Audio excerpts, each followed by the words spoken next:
El tema que vamos a considerar hoy se titula Divinización, Inhabitación, Filiación, y lleva como subtítulo, que es la clave del punto de mira desde el que lo vamos a desarrollar, la afirmación, la acción transformadora del Espíritu Santo en el hombre.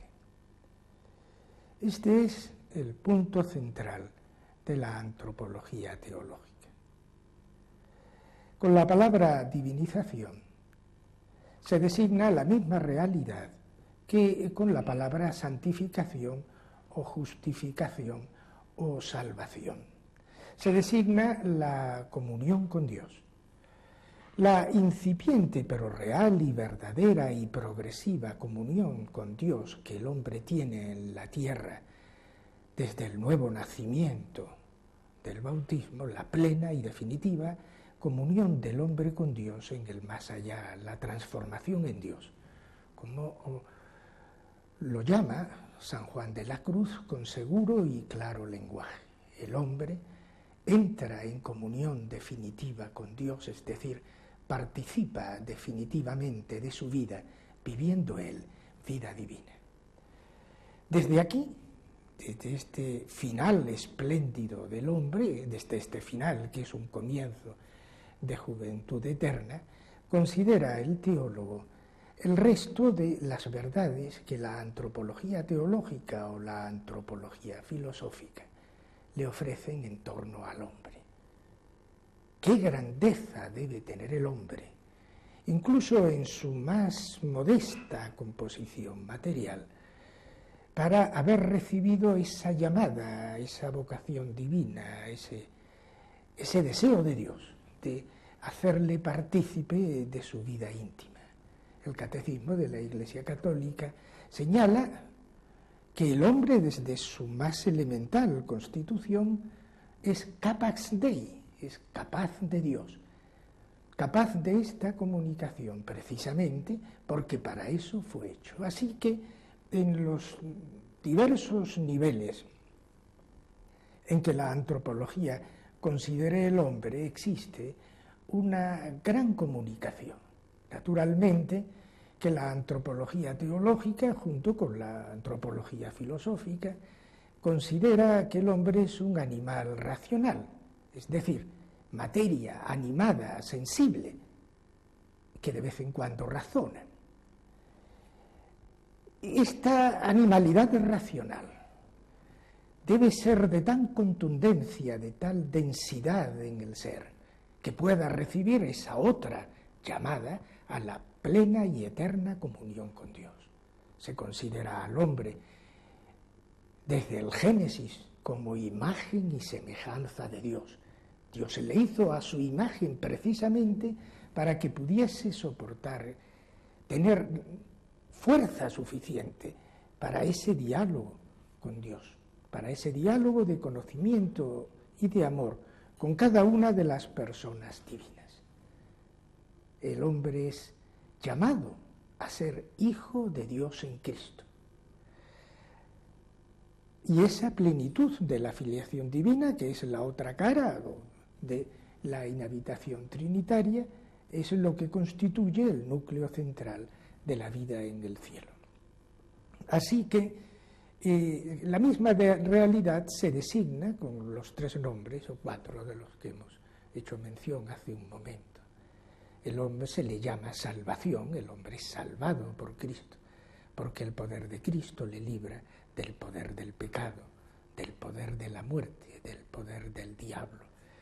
Se le llama justificación, y será el lenguaje fundamental durante el Concilio de Trento, porque el hombre es hecho de pecador justo. Se le llama santificación porque el hombre es hecho verdaderamente santo. Se le llama divinización porque el hombre es transformado en lo divino. La filiación divina no es una cosa puramente legal y externa. El hombre es hecho realmente hijo de Dios en Cristo. Como el sarmiento tiene la misma vida de la vid, nuestro Señor, que hablaba con tanta belleza y con tanta precisión cuando quiso referirse a cómo es la salvación del hombre, cómo es el término al que llega la liberación de los males que aquejan el hombre, se refirió a que era como el sarmiento injerto en la vid. Me estoy refiriendo al comienzo del capítulo 15 del Evangelio de San Juan. Así que la divinización dice lo mismo que la salvación. Al considerar este tema, la primera teología, es decir, la teología griega, desde los padres apostólicos a San Ireneo, San Atanasio, San Basilio, o la teología latina, San Agustín, consideraron fundamentalmente lo que esto llevaba consigo de transformación interior del hombre, de devolver al hombre al amor, a la capacidad de amar, a la capacidad de conocimiento, de devolver al hombre a la filiación a Dios, al ser hijo de Dios. La teología occidental hace un giro que normalmente los tratadistas llaman giro antropológico. El giro tiene lugar precisamente en la época de San Agustín. San Agustín muere el año 430. Pues en torno a los años 410, 413, Pelagio arroja sobre este tema una visión distinta. Ya no se trata de considerar la salvación del hombre desde la donación que Dios hace al hombre de sí mismo, desde el envío del Espíritu Santo, desde la transformación del hombre en Dios, sino fundamentalmente lo que le preocupa a Pelagio es qué parte pone el hombre en esa salvación, en esa justificación, en esa divinización. A Pelagio le va a seguir Celestio, el año 412, y después seguirá el semipelagianismo con Julián de Clana, el año 430. Lo mismo y en la misma línea, aunque parezca un poco diverso, y lo es, pero es el mismo planteamiento, el mismo cauce, encontramos a Lutero, que muere en 1546. A Lutero le preocupa qué tiene que hacer el hombre para justificarse y si la justificación devuelve al hombre las fuerzas suficientes para elaborar él mismo su propia salvación, o colaborar al menos. En el mismo sentido siguen Bayo y Jansenio. El tema es muy lógico. Si el hombre y Dios necesitan colaborar en esta obra tan grande como es la salvación del hombre, la justificación del hombre, la divinización del hombre, puesto que intervienen los dos elementos, ¿qué elemento tiene el hombre? ¿Qué parte pone Dios? Es una pena que esa visión, que esa perspectiva se haya impuesto tantas veces en las discusiones teológicas. Lo que sí es claro es que una vez que se lanza sobre el tapete la pregunta, no hay más remedio que contestarla. La dificultad de fondo está en que, mientras que San Agustín, que es un magnífico teólogo, el gran teólogo de Occidente, por supuesto, entiende que Dios y el hombre colaboran siempre en todo acto humano sin lesionarse el uno al otro, es la relación de la causa primera con la causa segunda, sin que, a más espacio de Dios haya menos espacio del hombre y a menos espacio del hombre haya más espacio de Dios.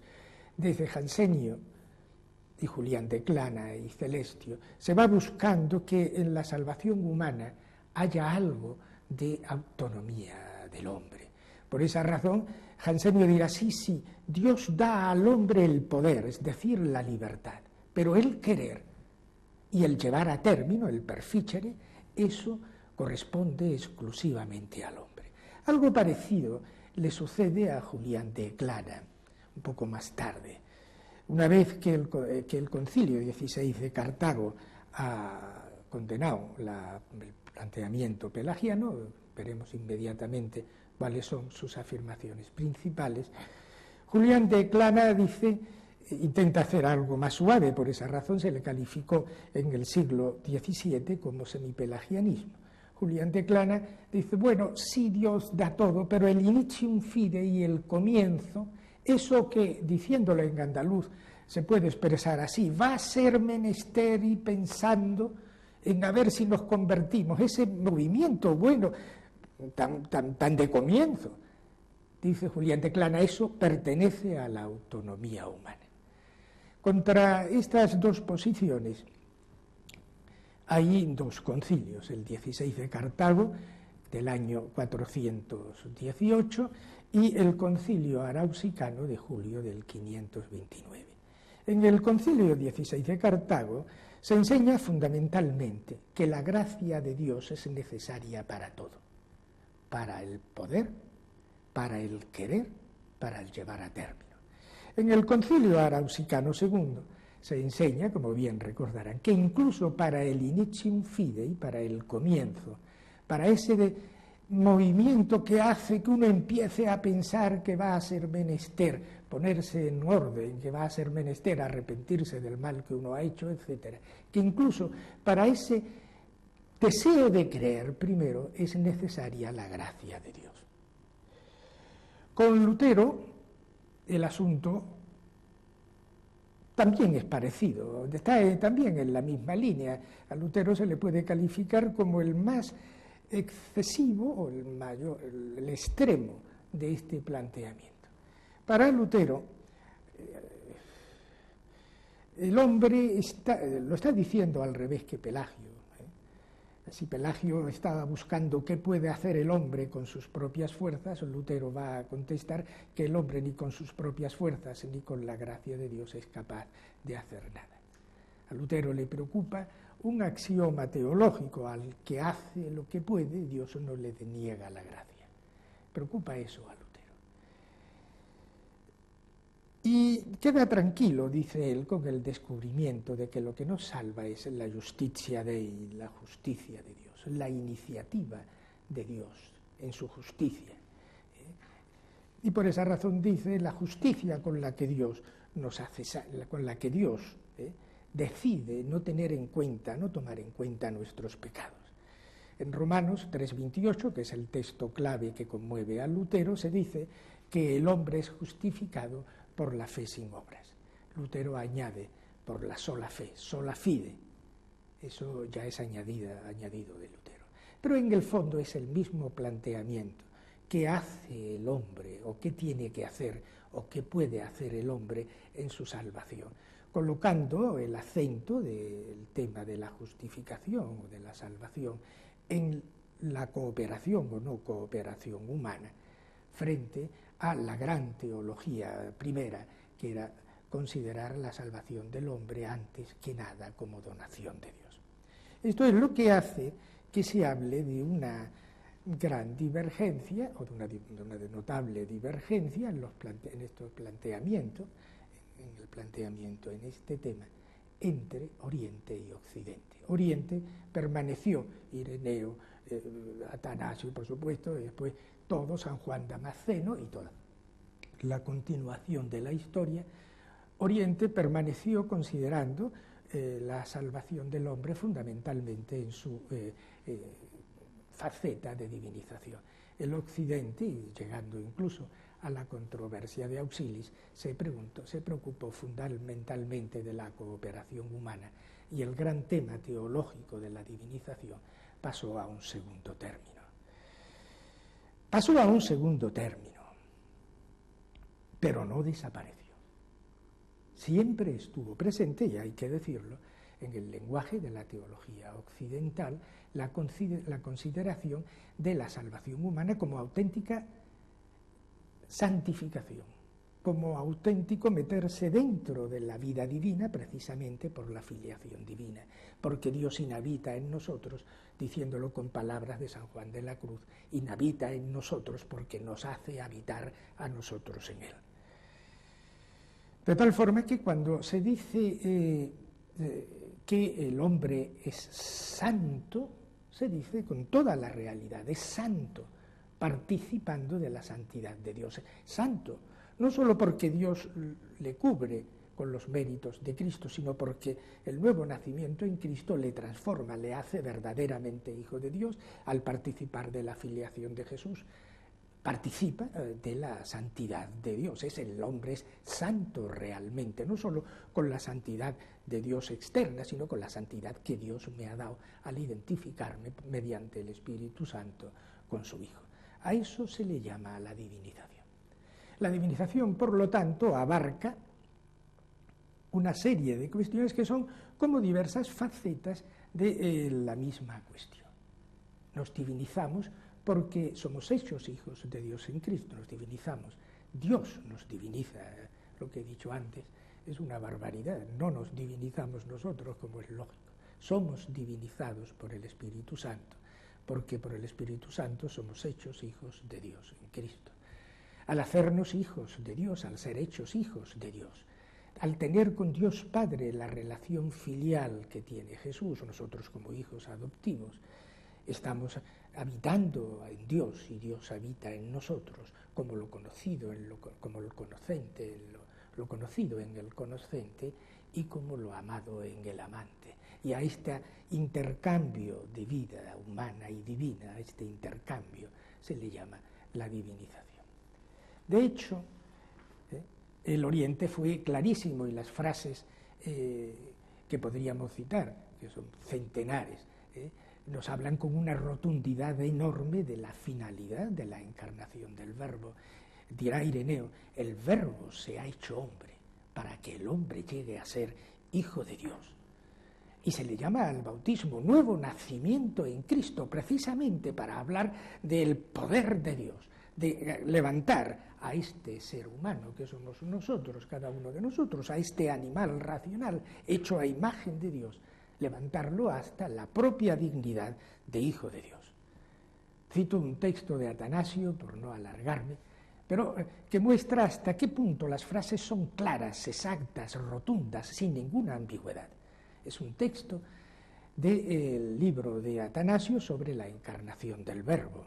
Atanasio muere en torno al año 373.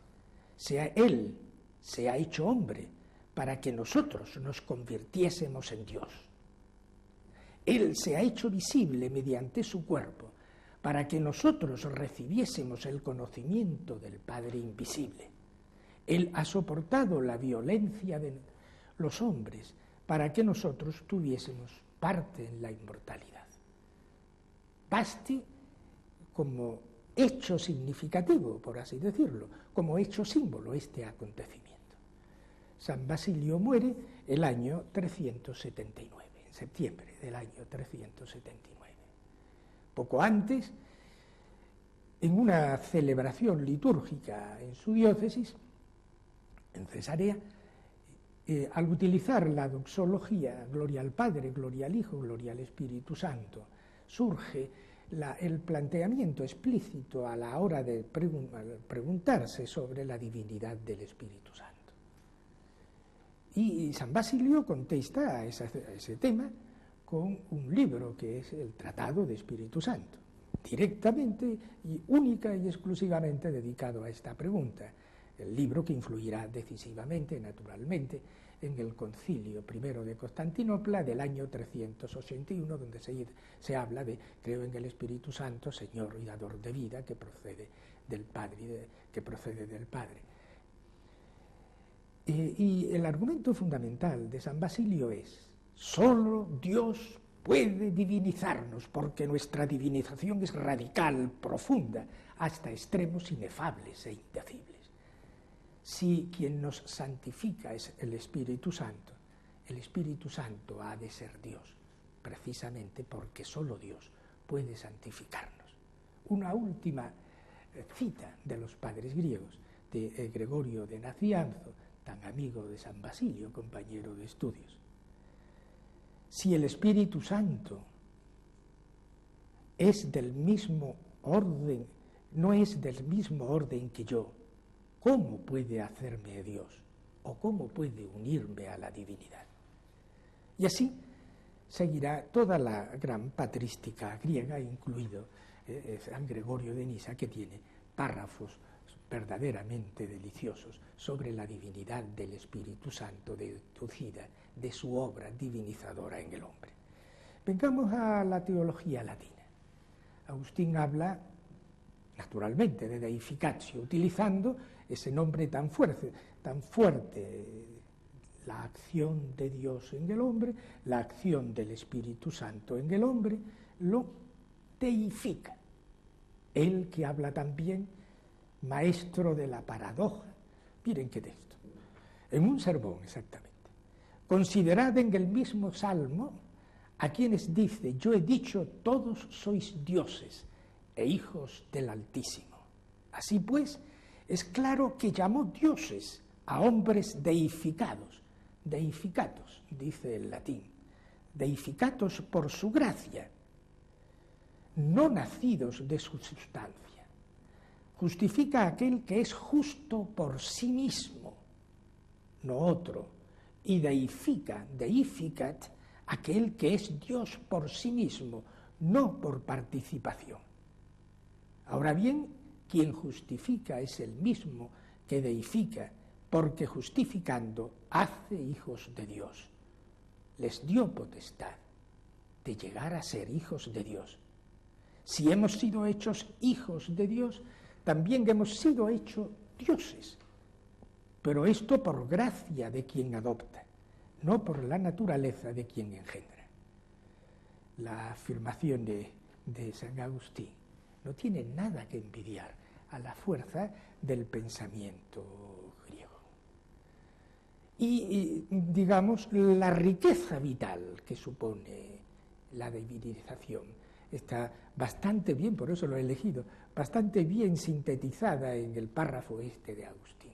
Deifica verdaderamente, porque justifica verdaderamente, es decir, nos hace verdaderamente justos, y nos hace verdaderamente justos haciéndonos hijos de Dios, y haciéndonos hijos de Dios establece esa mutua relación de estar el uno en el otro, como el conocido en el conocente y como el amado en el amante, porque somos de la misma naturaleza y estamos al mismo nivel. Hay otra cita de Agustín que leo rápidamente para pasar al Concilio de Trento. Los que se dejan conducir por el Espíritu de Dios, esos son hijos de Dios. Es una cita de Romanos 8:14.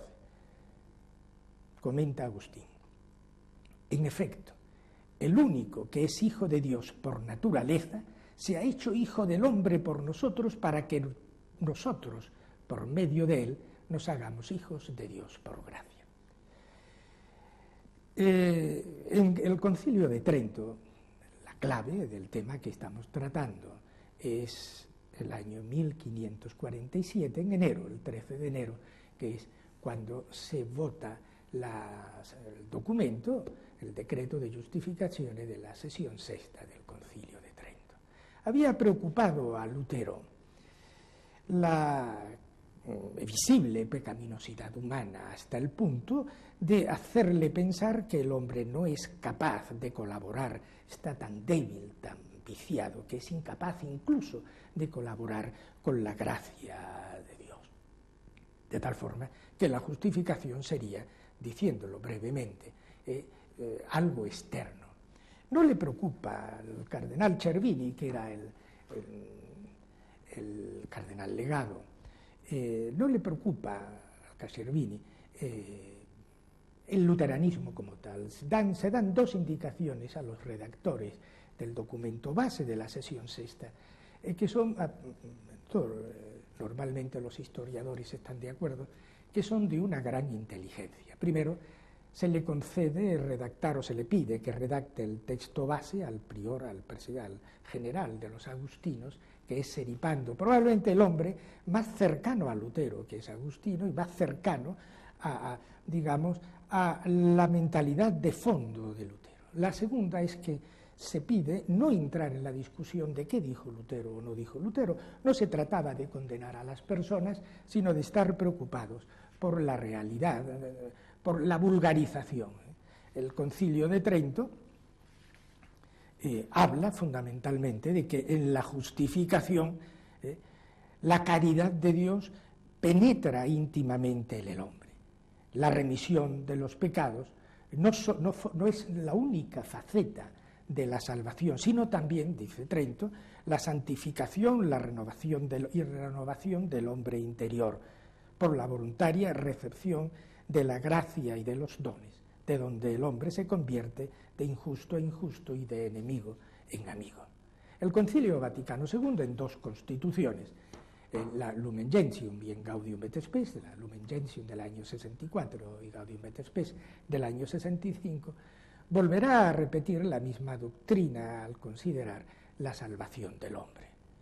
El hombre es cambiado, es hecho hijo de Dios, es llamado a la perfección precisamente porque es transformado ese interior.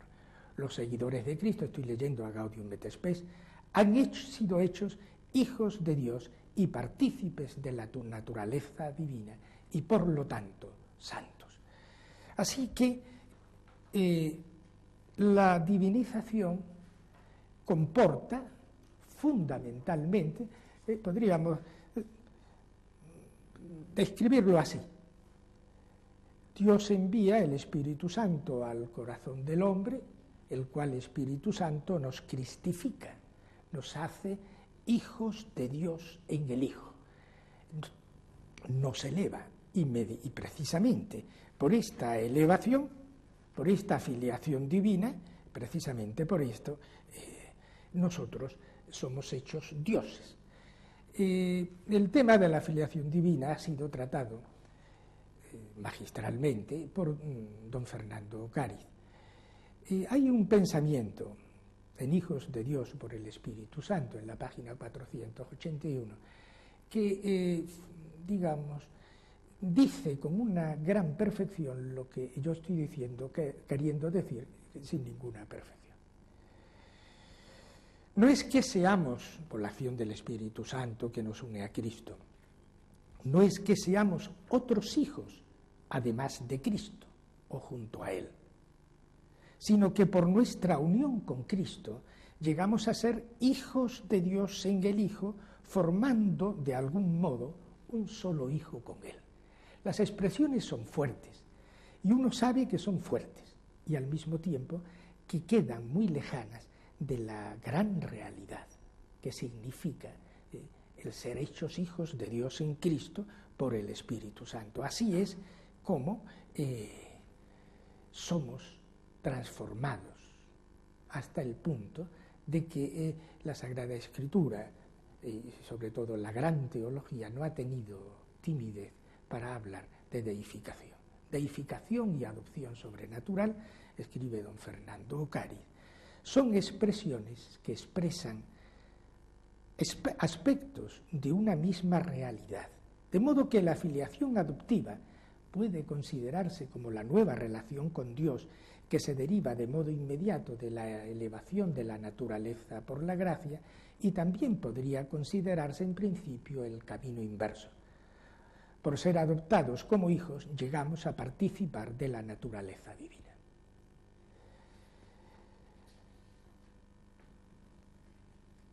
Así que, cuando, siguiendo a San Pablo, llamamos a Cristo primogénito entre muchos hermanos, la palabra primogénito la utilizamos en toda su fuerza, en toda su profundidad.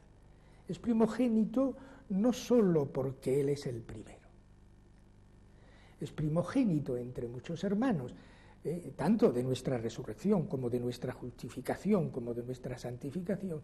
Es primogénito no sólo porque a su imagen somos santificados, justificados, sino porque en Él somos justificados y santificados. La frase de don Fernando Cáriz tiene una gran importancia. No es que seamos hijos además de, somos hechos hijos en el Hijo, de tal forma que en cierto sentido puede decirse que hay un solo Hijo de Dios, el Hijo eterno, que nos ha unido a sí mismos, como la vid une el sarmiento, como el sarmiento está unido a la vid y nos transmite su propia vida, y esa vida nos mete dentro de la vida divina, y a eso le llamamos la divinización del hombre.